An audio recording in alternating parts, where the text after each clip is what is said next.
यो हो मेरो मिनी ब्लग। सबजनालाई वेलकम छ। यहाँ चाहिँ 3 जना बाँदरनी चाहिँ त्यो अर्गानिक औषधि त्यो रुवा खोकीको हाराको अब के भन्छ गेडा भन्छ कि रोडो भन्छ त्यो टिभी रहनु भएको छ।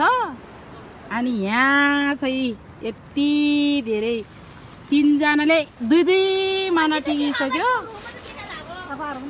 तपाईहरुलाई नि चाहिन्छ भने आउनु होला।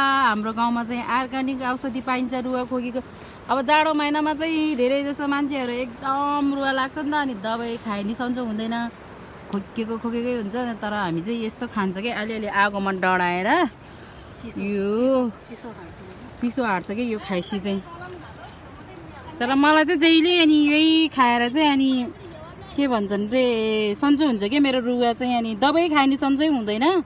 अनि यो हाराको अनि त्यो यो गेडा पोलेसी चाहिँ अनि एकदम सन्चो हुन्छ, पोलेर खाएपछि चाहिँ।